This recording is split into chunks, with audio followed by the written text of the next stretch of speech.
Hotel staff humiliate guest only to learn she owns the place. She walked in expecting respect, but walked out with a shocking reality check. When the hotel staff mistreated her, they had no idea who they were dealing with, and the truth would leave them speechless. What happens when arrogance meets the ultimate dose of karma? A group of hotel employees at the prestigious Grand Cascade Hotel made a costly mistake. They judged a guest based on their own biases, treating her with disrespect and dismissing her presence. But what they didn't know was that Regina Carter wasn't just another customer. She was the owner of the very hotel they worked for. On a busy Thursday afternoon, the hotel lobby was full of life. Guests checking in, phones ringing, and employees hurrying about. But amidst the chaos, Regina Carter, a poised and confident black woman, was met with cold stares and condescending attitudes from the very people who were supposed to serve her. Instead of a warm welcome, she was ignored, belittled, and even asked to leave. Unfortunately, stories like this happen all too often, where individuals in positions of power abuse their authority based on prejudice. Most of the time, they get away with it. But this time, karma had other plans. When the truth finally came out, the staff's arrogance turned into shock, regret, and sheer panic. And let's just say, Regina made sure they learned their lesson in the most unforgettable way. Before we dive in, I'm Dan, and you're listening to Narratives by Dan. Here we uncover the most jaw-dropping, real-life stories that prove karma is always watching. If you love gripping stories filled with twists, justice, and lessons people learn the hard way, then you're in the right place. So sit back, because this is a story you won't forget. Let's get into it. Before any changes were put in place, Regina wanted to experience the hotel as any ordinary guest would. She needed to see how the staff functioned on a typical day, how they handled guests, how smoothly operations ran, and where the cracks in the system might be. To do that, she chose to check in anonymously, blending in rather than announcing her presence as the new owner. As she approached the front desk, she was met with a cool, almost dismissive stare from Emily, the receptionist. The young woman, with impeccably manicured nails and a slightly askew name tag, barely concealed her disinterest. Her gaze flickered over Regina's appearance before she spoke, her tone clipped and indifferent. "Can I help you?" Emily asked, the words carrying just enough apathy to be noticeable. Regina, unfazed, responded with a warm smile. "Yes, I have a reservation for this evening." It was a small interaction, but already Regina was taking mental notes. Regina Carter stepped up to the hotel's sleek marble counter, setting her bag down with a relieved sigh. It had been a long trip, and all she wanted now was to check in, take a hot shower, and collapse into the plush bed she had been looking forward to all week. Behind the counter, a young receptionist named Emily was clicking away at her keyboard, her neatly manicured nails tapping against the keys in rapid succession. After a few moments, she stopped typing, her brows furrowing in confusion as she studied the screen. Then, she looked up at Regina, her expression skeptical. "I'm not seeing your name here," Emily said, her tone laced with polite detachment. "Are you sure you booked with us?" Regina straightened, adjusting the strap of her purse on her shoulder. "Yes, I'm sure," she replied, keeping her voice calm despite the flicker of irritation bubbling beneath the surface. "I got a confirmation email just this morning." Pulling out her phone, she quickly navigated to her inbox and held the screen up for Emily to see. But the receptionist barely spared it a glance before shaking her head. "Well," Emily said, crossing her arms, "the system isn't showing a reservation under that name." Her lips pursed slightly as she studied Regina, as if trying to gauge whether she had simply made a mistake or was outright lying. "Are you sure you didn't book at the Cascade?" Regina inhaled slowly through her nose, forcing herself to stay composed. She had double-checked, even triple-checked before making the trip. There was no way she had booked the wrong hotel.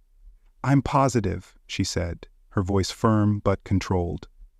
"This is the hotel I booked, and this is my confirmation email. Maybe there's a mistake in your system?" Emily exhaled sharply through her nose, her fingers poised over the keyboard again. "Let me check something," she muttered, clicking a few more times. Regina clenched her jaw, glancing around the elegant lobby. The warm golden lighting and polished floors suddenly felt less inviting as a wave of frustration settled over her. She had a feeling this was going to take a while. Regina's fingers tightened around her phone as she took a slow, steady breath. The frustration creeping into her chest was sharp, but she refused to let it show. Emily, on the other hand, let out a dramatic sigh, her annoyance barely concealed. She placed both hands on the counter and leaned forward slightly, as if trying to make Regina understand something painfully obvious. "Look, ma'am," she said, her voice taking on a clipped edge. "I've already checked. There's no reservation under your name. And honestly, if you don't have a booking, there's nothing I can do. We're completely full at this point." A hush fell over the lobby. A few nearby guests, some seated in plush armchairs, others waiting to check in, exchanged glances. A couple in the corner even lowered their voices mid-conversation, suddenly aware of the tension at the front desk. Regina's expression remained unreadable, though inside, irritation simmered. She was tired, she was hungry, and the last thing she needed was to be dismissed so casually. "I understand that," she said, her voice unwavering. "But I do have a reservation. I booked this hotel, and I have the confirmation email to prove it. Maybe there's been a mistake in the system, but I would appreciate it if you could check again." Emily pressed her lips together in exasperation before shaking her head. "I already checked." "Then check again." Emily let out a short laugh. One of those forced, irritated ones that people use when they think they're being patient but really aren't. She glanced over Regina's shoulder as if hoping the next guest would step forward and end this conversation for her. Just as she opened her mouth to respond, a voice cut through the growing tension. "What seems to be the problem here?" A middle-aged man in a crisp navy suit had approached the desk, his sharp gaze shifting between Regina and Emily. His name tag read, "Mr. Jenkins, Hotel Manager." Emily straightened slightly. "She says she has a reservation, but I checked and there's nothing under her name." Regina turned to the manager, her frustration giving way to cautious relief. "Mr. Jenkins, I received a confirmation email for my stay here. I can show it to you. I just need someone to take a proper look." The manager nodded. "Let me see it." She handed him her phone, and unlike Emily, he actually took the time to scan the details carefully. His brows pulled together slightly as he scrolled, his expression unreadable. Then, after a moment, he lifted his head and gave Emily a pointed look. "Run her name again," he said. Emily blinked. "But I already—" "Again." Regina folded her arms, watching as Emily, now noticeably stiff, reluctantly turned back to the computer and started typing. The tension in the air was thick, but this time there was a shift. Something told Regina that she was about to find out exactly where her reservation had gone. The tension in the lobby thickened as a hush fell over the surrounding guests. Conversations slowed, eyes flickering toward the front desk, drawn by the rising friction. Mr. Jenkins, the hotel manager, had approached with the air of a man who had dealt with 1,000 minor inconveniences and had no patience left for one more. His sharp gaze shifted between Emily and Regina before he asked, "Is there a problem here?" Emily wasted no time in gesturing toward Regina, her expression tight with irritation. "This woman claims she has a reservation, but it's not in the system. I was just explaining that we're fully booked." Regina inhaled slowly, steadying herself before she turned to the manager. Though her patience was fraying at the edges, she kept her expression composed, her voice even. "I'm Regina Carter," she stated. "I made a reservation here and I have a confirmation email to prove it." She extended her phone toward him, the email open and visible, but Mr. Jenkins barely spared it a glance. Instead, he gave her a once-over. Quick, dismissive, as if he had already made up his mind about her before she had even finished speaking. "I'm sorry," he said, his tone carrying the forced politeness of someone eager to be done with the conversation. "But if the reservation isn't in our system, there's nothing we can do. Perhaps you could find accommodations elsewhere?" A few guests exchanged uneasy glances. The dismissal was abrupt, almost callous. Regina's fingers curled slightly around her phone. She had dealt with her fair share of inconveniences while traveling, but the sheer indifference in his voice stoked something deeper than frustration. "I understand that mistakes happen," she said carefully, keeping her composure intact. "That's why I'd appreciate if someone could take a proper look, instead of assuming I'm in the wrong." Mr. Jenkins exhaled sharply, his impatience flickering to the surface. "Miss Carter, as I said, if your reservation was made, it would be in the system. Since it isn't, I suggest you try another hotel." A prickle of heat crept up Regina's spine. She had spent too much time planning this trip, too much money securing this exact hotel to be dismissed so easily. "I did book this hotel," she said, her voice firm now, her polished patience beginning to slip. "And I have proof of that. You don't get to tell me I don't have a reservation when I'm literally showing it to you." A silence settled between them, thick and unmoving. Emily shifted uncomfortably behind the desk, avoiding eye contact. Mr. Jenkins sighed as if he were being forced into a situation he had no time for. But just as he was about to speak, another voice cut in. "I might be able to help with that." A young man in a bellhop uniform had been standing nearby, quietly observing the exchange. Now he stepped forward, his eyes flicking toward Regina, before turning to Mr. Jenkins. "I saw a couple of unusual reservation errors earlier," he continued. "Maybe hers got sorted into the wrong category." Regina felt a flicker of hope as the manager turned to the bellhop, his expression unreadable. For the first time since this conversation started, it felt like the truth was about to come to light. The condescension in Mr. Jenkins' voice was palpable, each syllable dripping with the kind of dismissiveness that told Regina she wasn't worth his time. She exhaled slowly through her nose, forcing herself to stay calm. Getting angry wouldn't help, and she knew that all too well. Instead, she decided to shift her approach. "Could you call your corporate office?" she asked. Keeping her voice even, measured, "Will be able to verify my reservation." Emily let out an exaggerated sigh, rolling her eyes so hard it was a wonder they didn't get stuck. "Ma'am, we're extremely busy," she said, her tone filled with barely concealed irritation. "We can't spend time chasing down a mistake that's not ours." The words hit Regina like a slap. A mistake that's not ours. As if she was just some random woman off the street causing a scene. Before Regina could respond, a subtle movement to her right caught her attention. A uniformed security guard had made his way over, standing just a few feet away. His stance was firm, arms crossed over his broad chest. It was clear he had been called over, likely by Emily. "Is there a problem here?" he asked, his voice neutral, but his presence unmistakably authoritative. Regina arched an eyebrow. Instead, he gave her a once-over. Quick, dismissive, as if he had already made up his mind about her before she had even finished speaking.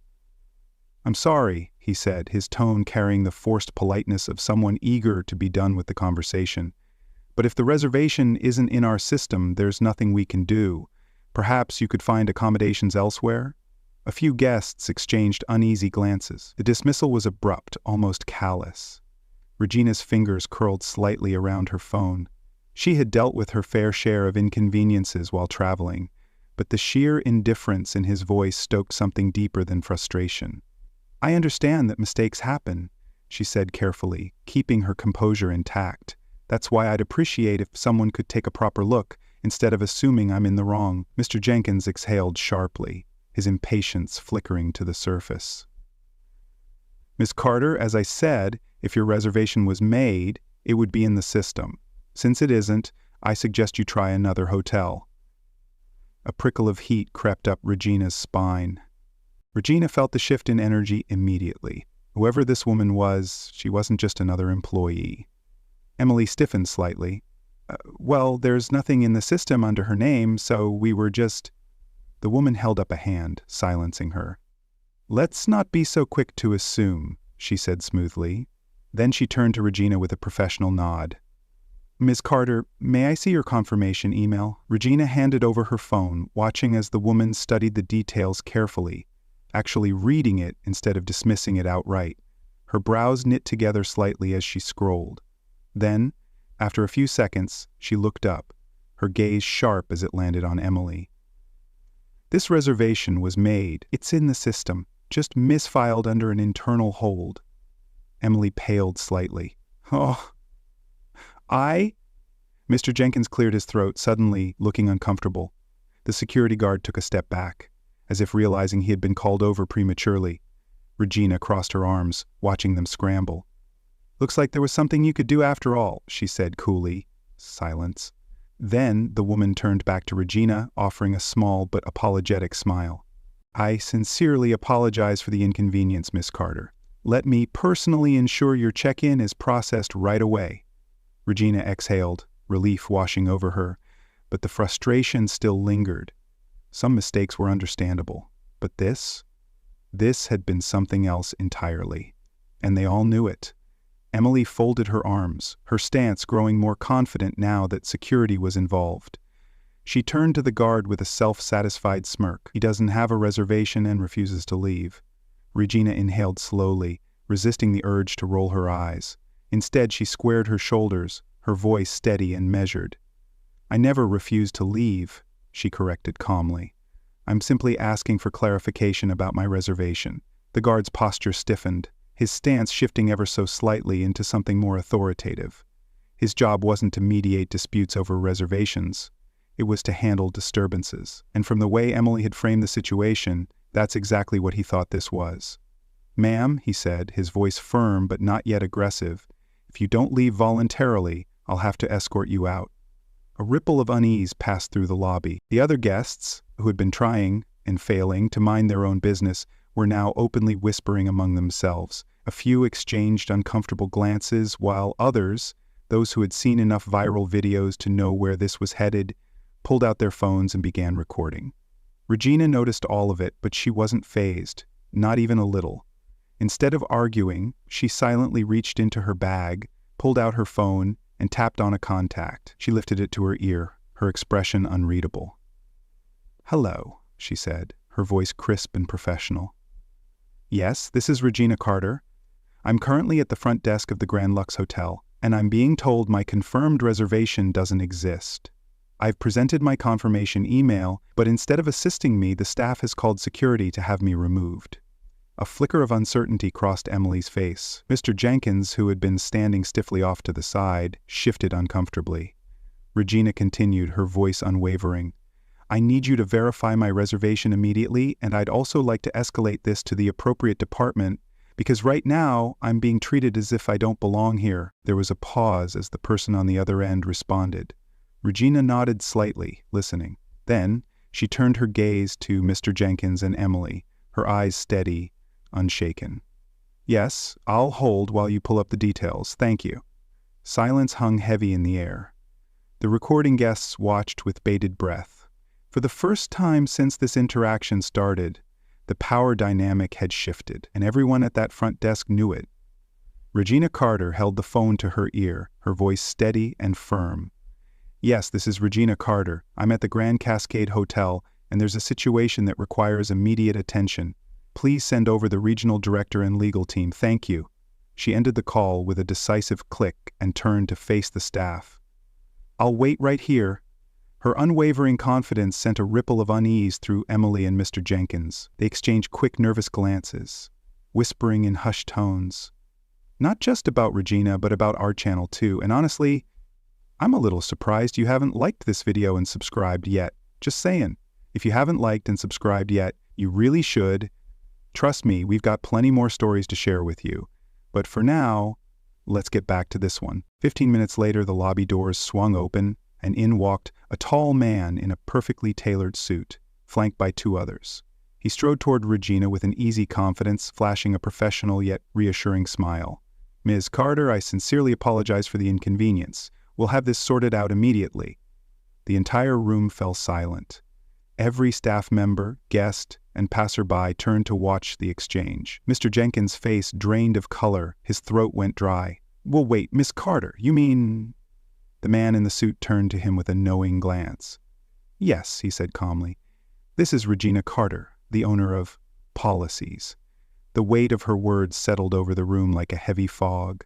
Emily looked as if she wanted to shrink into the floor, while Mr. Jenkins stood frozen, his usual arrogance replaced by sheer panic. Regina exhaled slowly, her earlier warmth now replaced with a quiet but unmistakable authority. "I built the Grand Cascade to be a place of excellence, not just in luxury but in service. If my guests aren't receiving that, then we have a problem." The man in the suit gave a respectful nod. "Understood, Miss Carter. I'll have the reports on your desk by morning." Regina's gaze swept over the staff, her expression unreadable. Then, with a final glance at Mr. Jenkins and Emily, she turned on her heel.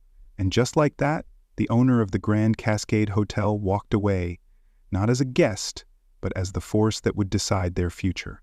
Oh, and if you haven't liked this video yet, now's probably a good time. Trust me, you won't want to miss what happens next. following protocol," he blurted, his voice rising in frustration.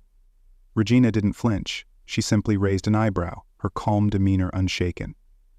"Actually, Mr. Jenkins, I can," she said, her tone still measured but firm. "When the standards of this hotel are compromised, so is your place here." She paused for a moment, letting the words sink in. Then, she continued, her eyes narrowing slightly, "You've both been warned, and while Emily might have made mistakes, you knew better, yet chose to ignore it." Emily wiped her eyes quickly, her hands trembling, but said nothing. She understood, perhaps better than anyone, that this moment wasn't just about her. It was about the values Regina stood for, and the respect that had to be earned. Regina's gaze softened, but her decision remained unchanged. "You're both relieved of your duties, effective immediately. I suggest you pack up and leave the premises." Mr. Jenkins opened his mouth again, but Regina didn't give him the chance. "No more words, Mr. Jenkins. Consider this your final notice." As the man stood there, red-faced and sputtering, Emily quietly stepped back. There was nothing more to say. Regina had spoken, and the room knew. The Grand Cascade would only thrive with people who truly understood its vision. By one, they expressed their gratitude and admiration for her quick action and leadership. Regina smiled graciously, nodding in acknowledgement as each guest offered their thanks. "I appreciate your understanding," she said, her voice warm but authoritative. "It's my responsibility to make sure every guest, every staff member, and every experience here reflects the values we hold dear at the Grand Cascade." The applause slowly died down, but the atmosphere had shifted. The tension that had filled the room moments before had dissipated, replaced by a newfound sense of respect for the woman who had taken charge. As the crowd began to disperse, the man in the suit approached Regina. "I'll have a full report on those changes for you by tomorrow, Miss Carter," he said, his tone respectful, but with a sense of urgency. Regina nodded, her gaze thoughtful as she glanced around at the hotel's luxurious interior. "Good, I expect nothing less." She paused for a moment before adding, "We can't afford complacency in this business, not now, not ever." Her words hung in the air, a reminder of the high standards she had set, and the unwavering commitment she had to upholding them. And if you've made it this far, don't forget to hit that like button and subscribe. You won't want to miss the next twist in this story, viral with news outlets covering her bold actions and the transformation she led. People praised her for not only being a savvy businesswoman, but for being someone who genuinely cared about the experience her guests had. The Grand Cascade Hotel, once known for its luxurious decor and high-end services, became a symbol of integrity and respect in the hospitality industry. Regina's commitment to change didn't just stop at policies. She actively engaged with guests, asking for feedback, listening to concerns, and making sure everyone felt heard. Her dedication resonated with people, and before long the hotel was not just a place to stay, it was a place to experience what true customer service looked like. As the weeks went by, the changes became more apparent. Employees walked with pride, knowing they were part of something bigger than just a job. They weren't just serving guests. They were contributing to an environment of care, respect, and excellence. Regina continued to lead with quiet strength, proving that sometimes the most powerful moves in business aren't about the bottom line. They're about building a foundation of trust and respect that lasts. Her story inspired other business owners too. If she can do it, so can I, many of them thought. And as for the Grand Cascade, it became a name synonymous with quality. And not just because of the luxury suites or world-class amenities, but because of the one woman who refused to let things stay the way they were. Oh, and if you've been following along, now's the perfect time to like, subscribe, and stay tuned.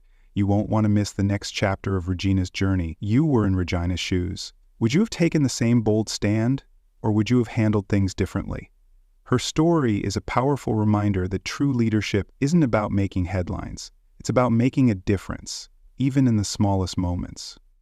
By holding herself and her team to the highest standards, Regina transformed not only the Grand Cascade Hotel, but the lives of those who worked there and stayed there. She proved that kindness, respect, and a strong moral compass are the true keys to success.